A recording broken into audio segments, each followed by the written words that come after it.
Hello, this is doctor Rupinder Kaur. Welcome to physio lectures. आज के video में हम जो है ह्यूमरस में जो भी एंगल्स बनते हैं, एक तो एंगल ऑफ इंक्लाइनेशन, दूसरा एंगल ऑफ टॉर्शन, उसके बारे में पढ़ेंगे।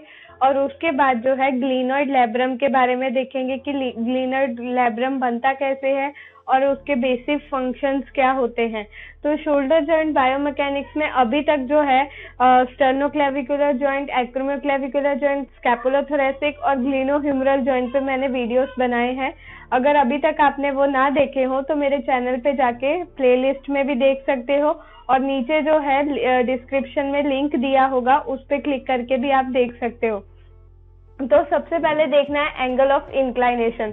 जैसा कि फीमर में होता है एंगल ऑफ इंक्लाइनेशन जो 125 डिग्री का होता है, उसी तरह से जो है ह्यूमरस में भी एंगल ऑफ इंक्लाइनेशन होता है। ये एंगल फॉर्म होता है by the axis passing through the head and neck of humerus. Humerus के हेड और नेक में से एक एक्सिस पास होती है और दूसरी लॉन्गिट्यूडनल एक्सिस जो है वो ह्यूमरस की शाफ्ट में से पास होती है। इन दोनों एक्सिस के बीच में जो जॉइंट बनता है उसे एंगल ऑफ इंक्लाइनेशन बोलते हैं।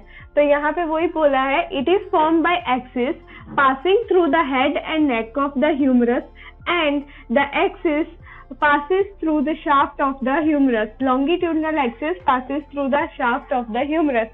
Theta I means angle of inclination. Normally ये ह्यूमरस में 130 डिग्री टू 150 डिग्री जितना होता है। उसके बाद नेक्स्ट है एंगल ऑफ टॉर्शन। हमने फीमर में भी ये एंगल ऑफ टॉर्शन देखा था, अब यहाँ पे भी एंगल ऑफ टॉर्शन जो है ह्यूमरस में भी होता है। अब होता क्या है कि it is form by Axis passing through the humeral head and नेक। एक एक्सिस जो है वो ह्यूमरल हेड और नेक में से पास होती है इस तरह से, ठीक है, ये ह्यूमरल हेड में से पास हो रही है, और दूसरी एक्सिस जो है वो ह्यूमरल कॉन्डाइल्स में से पास हो रही है इस तरह से। अब ये दोनों के बीच में काफी डिस्टेंस होता है, तो अगर ये एक्सिस ऐसे ही है और इसको इस तरह से हम मान ले कि इधर होती है ऐसे स्ट्रेट, तो इस तरह से कुछ हमें लगेगा कि ये ह्यूमरस के हेड में से पास हो रही है और ये कॉन्डाइल्स में से पास हो रही है। तो उनके बीच में जो एंगल बनता है उसे एंगल ऑफ टॉर्शन बोलते हैं। अगर ये बिल्कुल एंगल नहीं बन रहा है, 0 डिग्री है, इसका मतलब जो क्या है कि ये जो हेड और शाफ्ट और कॉन्डाइल है वो स्ट्रेट लाइन में है। लेकिन यहाँ पे 30 डिग्री का एंगल बन रहा है, वो इसलिए क्योंकि ह्यूमरस हेड जो है वो थोड़ा तो इस तरह से रेट्रोवर्टेड होता है। ये जो कॉन्डाइल्स होते हैं या शाफ्ट होता है, ह्यूमरस हेड इस तरह से नहीं, थोड़ा रेट्रोवर्टेड पीछे की तरफ अटैच होता है। उसकी वजह से ये जो एंगल है, ये वाला एंगल ऑफ टॉर्शन, वो 30 डिग्री जितना बनता है। तो ये था एंगल ऑफ इंक्लाइनेशन और टॉर्शन के बारे में। अब हम देखेंगे ग्लिनॉइड लैब्रम के बारे में। अब जो ग्लिनॉइड लैब्रम होता है वो सबसे पहले प्रेजेंट का होता है। तो ये जो स्कैपुला होता है, ग्लिनॉइड फोसा, उसके आजू बाजू ये अटैच होता है। ये क्या करता है कि ये जो ग्लिनॉइड लैब्रम होता है वो ग्लिनॉइड फोसा की कॉन्केविटी को इंक्रीज करता है। तो बेसिक फंक्शन यही है इसका। The structure attaches to the periphery of glenoid fossa. सबसे पहले ग्लिनॉइड लैब्रम जो है, ये जो ग्लिनॉइड फोसा होता है उसकी पेरिफेरी, उसके आजू बाजू प्रेजेंट होता है एंड एनहांस द डेप्थ और कॉन्केविटी ऑफ द फोसा। उससे क्या होगा, ये फोसा की कॉन्केविटी इंक्रीज होगी बाय अप्रोक्सीमेटली 50%। डेप्थ और कॉन्केविटी 50% जितनी इंक्रीज हो जाएगी। उसके बाद जो लैब्रम का कोर होता है, द कोर ऑफ लैब्रम मतलब इनर पार्ट जो लैब्रम का होता है, is composed of densely packed fibrous connective tissue covered by fine superficial mesh consistent with cartilaginous tissue with fibrocartilage. अब ये जो कोर होता है उसमें डेंसली पैक्ड जो होते हैं फाइब्रस कनेक्टिव टिश्यू होते हैं, पूरे जो है इस तरह से मैश टाइप स्ट्रक्चर बन जाता है, एकदम डेंसली कनेक्टेड होते हैं, और ये जो है इसके साथ कार्टिलेजिनियस टिश्यू विद फाइब्रोकार्टिलेज होते हैं।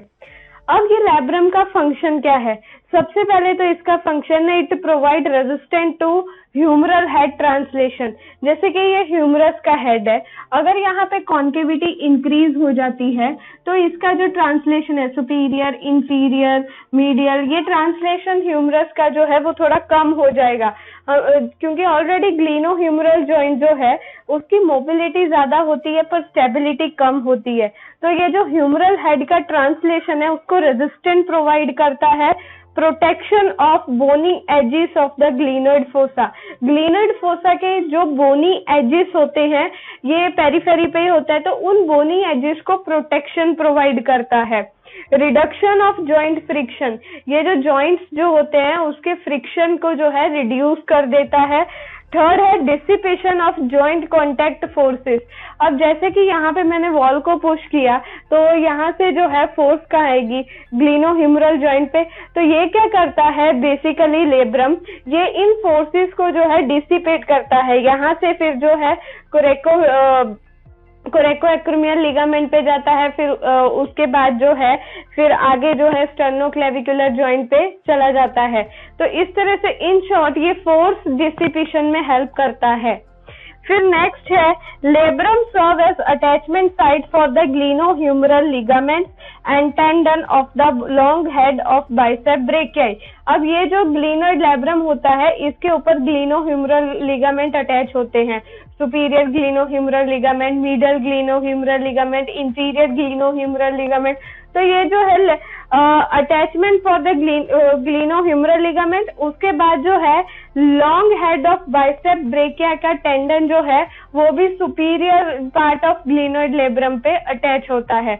तो ये इसके बेसिक फंक्शंस है, provide resistant to humeral head translation, protection of bony edges of glenoid fossa, reduction of joint friction, dissipation of joint contact forces. Labrum serve as attachment site for the glenohumeral ligament and tendon of long head of bicep brachii. तो ये था angle of inclination, angle of torsion और glenoid labrum के बारे में। अगर आपको मेरा वीडियो अच्छा लगा तो लाइक एंड शेयर जरूर करें और मेरे चैनल को सब्सक्राइब करें। Thank you.